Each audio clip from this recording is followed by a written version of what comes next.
Hello friends, कैसे हैं आप सभी। मैं आज लेकर आई हूँ साइकोलॉजी के इम्पोर्टेंट क्वेश्चन रीड के लिए। वृद्धि और विकास है एक दूसरे के विरोधी, एक दूसरे से समान, एक दूसरे के पूरक, इनमें से कोई नहीं। हमारा सही जवाब होगा वृद्धि और जो विकास हैं ये एक दूसरे के पूरक होते हैं, क्योंकि दोनों ही वृद्धि और विकास एक दूसरे की सहायता करते हैं। परिमाणात्मक व गुणात्मक क्या है? ये अभिवृद्धि या विकास, अहम, इदम। तो परिमाणात्मक एवं गुणात्मक ये क्या है? ये है विकास का पक्ष है। ये इन दोनों का गुणा मिला जुला रूप से ही हमारा विकास होता है। निम्न में से जिसका विकास होता है वृद्धि नहीं होती? लंबाई, हड्डियाँ, बुद्धि, मांसपेशियाँ। तो इसका हमारा सही जवाब होगा बुद्धि, क्योंकि बुद्धि से हमारा वृद्धि नहीं होती है, बाकी विकास होता है हमारा। हमारा नेक्स्ट क्वेश्चन है, बालक का विकास समान नियमों पर आधारित होता है, इसमें किसी प्रकार का भेदभाव नहीं होता, यही सिद्धांत है। तो ये सिद्धांत है हमारा निश्चित दिशा का सिद्धांत, अंत्यक्रिया का सिद्धांत, परिवर्तन का सिद्धांत, समान प्रतिमान का सिद्धांत। तो इसमें क्या बालक का विकास समान नियमों पर होता है, तो इसलिए समान प्रतिमान का सिद्धांत है ये। तो अंत्यक्रिया का सिद्धांत भी नहीं है, ये निश्चित दिशा का सिद्धांत भी नहीं है, तो ये समान प्रतिमान का है। निम्नलिखित में से कौन सी प्रतिभाशाली बालक की विशेषता है? अभिसारी चिंतन, 130 से ज़्यादा आईक्यू, उच्च स्मरण क्षमता। तो हमारा सही जवाब होगा प्रतिभाशाली का बालक होता है जो 1 से 30 प्लस उसकी आईक्यू लेवल होता है, उसकी स्मरण क्षमता होती है वो भी अच्छी होती है। अभिसारी चिंतन का मतलब होता है कि सिर्फ एक ही सोच रखना, उस बाहर मतलब उसका दिमाग खुला हुआ नहीं रहना, वो और सोच नहीं पाता है वो। तो ये अभिसारी चिंतन गलत है, ये नहीं है। धीमी अधिगम गति वाले बालकों के लिए सर्वाधिक प्रभावी विधि है व्याख्यान विधि, प्रतिभाशाली, दृश्य श्रव्य विधि, चर्चा विधि, परावर्तित विधि। व्याख्यान विधि है जो प्रतिभाशाली बालकों के लिए है। दृश्य श्रव्य विधि है जी, ये सबके लिए है। इसमें धीमी गति वाले बालक हैं जो ये अच्छे से सीख सकते हैं। कौन सी विकृति अधिगम अक्षमता का एक प्रकार है? Cretinism, ADHD, dyslexia, autism. विकृति अधिगम क्षमता का जो प्रकार है वो हमारा होगा डिसलेक्सिया। इसमें क्या है, हम जो पढ़ते हैं उसको उल्टा पढ़ते हैं। खिलाड़ी में कौन सी बुद्धि होती है? मूर्त बुद्धि, गामक, यांत्रिक।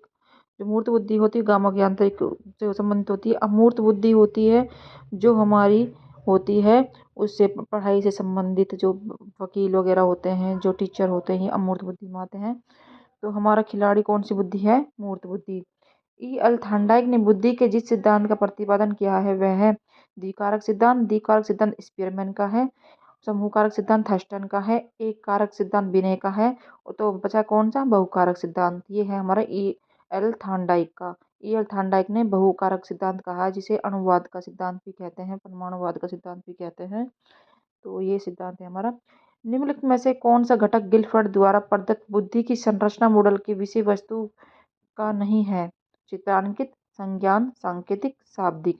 तो गिलफोर्ड ने जो त्रिआयामी बुद्धि का सिद्धांत दिया है उसमें हमारा संज्ञान नहीं है, बाकी सब कुछ है। चित्रांकित भी है। सान्वेगिक बुद्धि की संकल्पना के प्रणेता है तो इसके हैं पीटर सेलोवे एवं जॉन मेयर। सान्वेगिक बुद्धि क्या होती है? इमोशनल बुद्धि। इमोशनल बुद्धि आजकल हमें बहुत ज़्यादा ज़रूरत है इमोशनल बुद्धि की, क्योंकि वैसे बुद्धि भले से हो लेकिन हर सिचुएशन में संभलने के लिए हमें सान्वेगिक बुद्धि की ज़रूरत होती है। मानसिक आरोग्य विज्ञान एक ऐसा विज्ञान है जो मानवीय संबंध से संबंध है। ये किसने कहा है? मानसिक आरोग्य विज्ञान एक ऐसा विज्ञान है जो मानवीय संबंध से संबद्ध है। ये किसने कहा? तो ये इसका कथन ये हो कहा है क्रो एवं क्रो ने ये कथन। समायोजन से तात्पर्य स्वयं का विभिन्न परिस्थितियों में अनुकूलन करना है ताकि संतुष्ट किया जा सके। समायोजन का तात्पर्य स्वयं का विभिन्न परिस्थितियों में अनुकूलन ताकि संतुष्ट किया जा सके। इसका सही जवाब होगा हमारा किसको संतुष्ट किया जा सके? आवश्यकताओं को। मतलब हम हमारी जो आवश्यकता है निरंतर उत्पन्न होती रहती हैं। ऐसी सुरक्षा प्रक्रिया जिसके अंदर कोई व्यक्ति अपने विचारों एवं क्रियाओं को दूसरे व्यक्ति के अनुरूप बनाने का प्रयत्न करता है कहलाती है। ऐसी सुरक्षा प्रक्रिया जिसके अंदर कोई व्यक्ति अपने विचारों क्रियाओं को दूसरे व्यक्ति के अनुरूप बनाने का प्रयत्न करता है, तो ये क्या कहलाता है? ये कहलाता है तादात्म्यकरण। तादात्म्यकरण का मतलब होता है जैसे कोई हीरो है उसके जैसे नकल करना।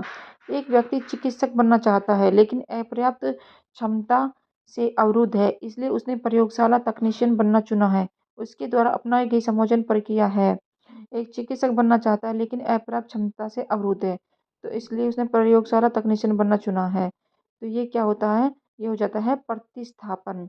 मतलब अपने अपने गोल को दूसरे तरफ मोड़ लेना। अपने जो लक्ष्य उसने रखा था, अपनी इच्छाएं हैं जो, उसको दूसरी तरफ मोड़ लेना। Thanks for watching my video. अगर आपको मेरी वीडियो पसंद आई हो तो प्लीज़ मेरे चैनल को सब्सक्राइब करना ना भूलें। ज़्यादा से ज़्यादा शेयर करें, लाइक करें, कमेंट करें और आगे मुझे कमेंट में बताते रहें कैसे क्वेश्चन लेकर आऊँ।